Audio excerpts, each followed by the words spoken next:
I was one of those kids that everyone would always say to me. I grew up at Beth Israel Synagogue. My mother worked in the office.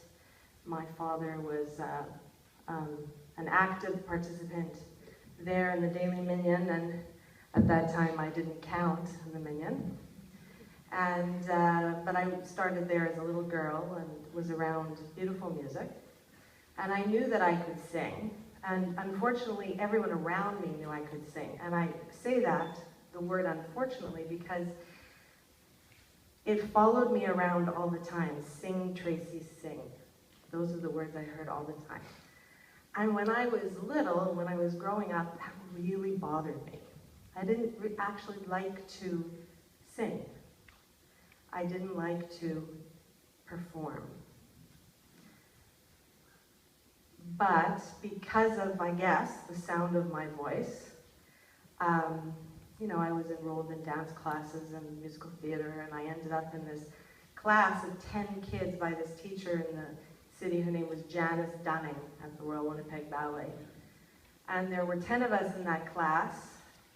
Most of them are on Broadway, and I'm here on stage with you. I'm proudly a cantor at a synagogue, but my joke is always, you know, this one's in Rent, and this one's in Anne of Green Gables, and I'm, you know, the past artistic director of a folk ensemble, and I'm the cantor at a synagogue. But I was also always the kid that would never get on stage, that would never audition, I never wanted to. I didn't, you know, why do I need to sing? And that was really the question I was always searching for the answer for. And I had a choice at one time in my life. Would I give it all up, and would I go from audition to audition? But it wasn't speaking to me. And I did know that I could sing, because everybody told me that all the time, if they ever heard me sing. And I had a bat mitzvah at the Beth Israel Synagogue at a time when girls didn't read from the Torah. And I was convinced by my father and the rabbi then at the time, Rabbi Braun, that I should be the trial, the guinea pig. It's an unfortunate term, but the guinea pig in a shul. And so the interesting thing happened. Again, I really didn't want to do it. I didn't want to have to sing. It was Rosh Chodesh. I had to read the Torah. Okay, so how they got around the issue of egalitarianism was still there. You know, it wasn't really even on the radar. They put the men off to one side, and there was a mechitza, and all the women were in front of me, and they put me up at the Torah, and it was read the Torah, Tracy, read the Torah. And there I was, and my mother, who's here, can attest to this. I cried through the whole thing. Because, ding, ding, ding, if we put all the men to the side and we don't allow Cantor Dane to get on the bima with his student because of the egalitarian issue, and the men are off to the side, and none of the women know how to read Torah, you know, who's going to help her when she forgets what she's doing? And oh yeah, she doesn't really want to do this. Oh yeah. So all that's going on. I end up, I survive. I barely read the Torah. I mostly cry. And then I continue on with my life, and I'm working in the basement of Shaarei Tzedek Synagogue. I'm working in the program department. I'm in an education, working on my education degree. And, oh, and I was also one of those kids that was on the bus, the Rosh Pina choir bus. They used to, one of those kids in the choir, and whenever Miriam Bronstein asked me to sing a solo, I would start to cry. That happened earlier on, before the bat mitzvah. So I'm in this education degree, and I'm working at Shaarei Tzedek, and there's a cantor there. His name is Cantor Cohn.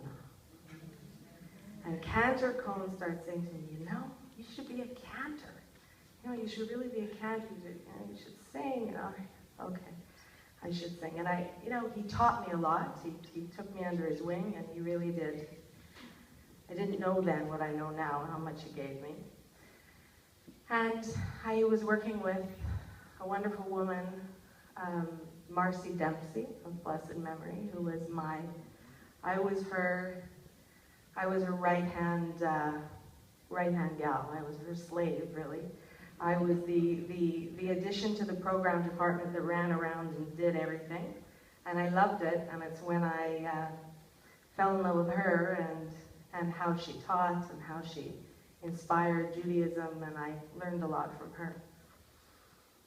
And she would also start to say, you know, you should really be singing, you should be a cantor. Oh.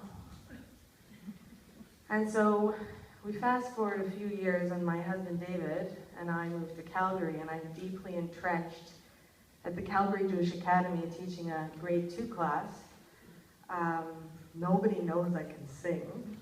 It's great. It's Alberta, nobody knows I can sing. It's wonderful. I'm teaching general studies.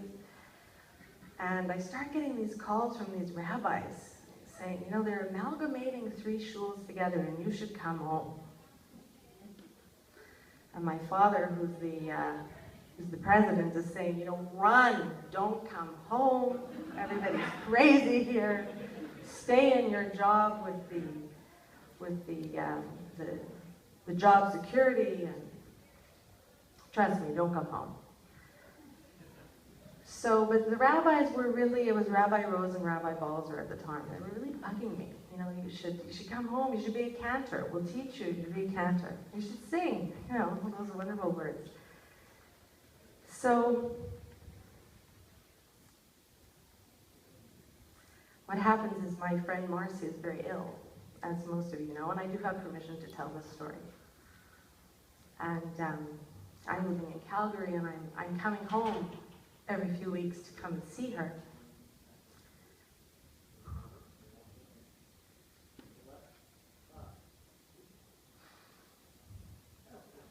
And I get called to, I'm actually booked to come home for my audition for the congregation Eitz Chaim to be its cantor.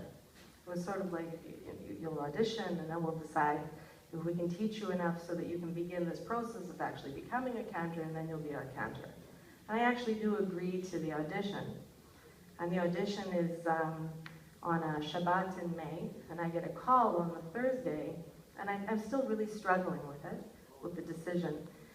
And I get this call on the Thursday to come home because Marcy is in her final days. So I get on the plane and I rush home. And I get to the airport and I figure I'm going to go home and I'm going to change and I'm going to take my time and I'll get to the hospital. And my father says to me, no, you're going to go to the hospital right now. So I walk into her room, into her hospital room, and there's 2 circles of people around her. And as soon as I walk in the room, they say, sing, Tracy, sing. And I did. And that's when I had the answer to my question. I had a reason to sing, other than the sound of my voice, but what a voice could do to a room. How music is a tool, and how music can be used to soothe, to celebrate, to teach, to comfort. And that's when I found my voice. And it was a moment that changed my life.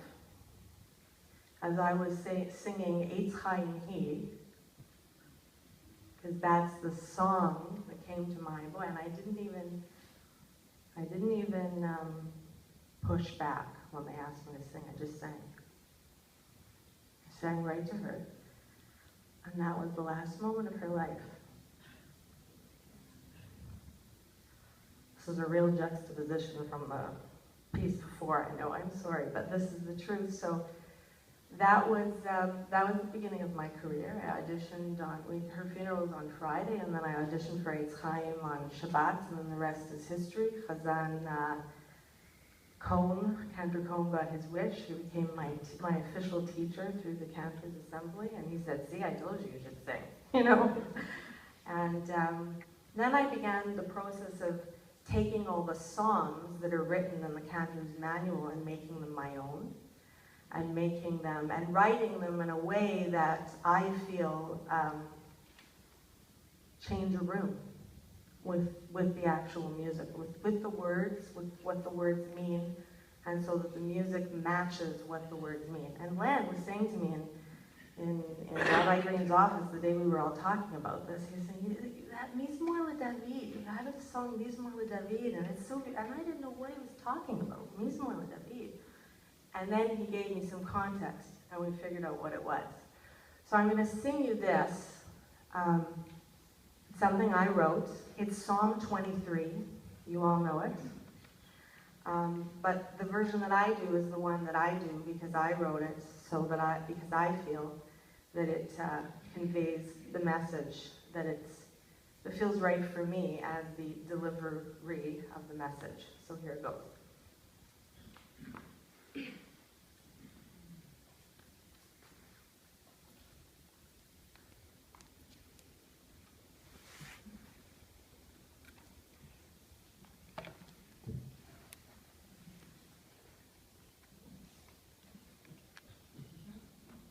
If there's a picture of me, there'll be trouble. Really.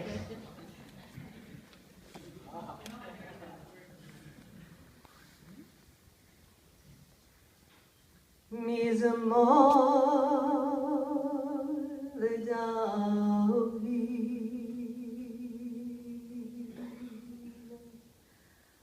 Adonai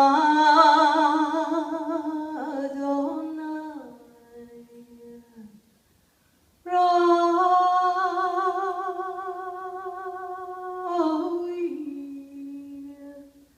Lo Echzar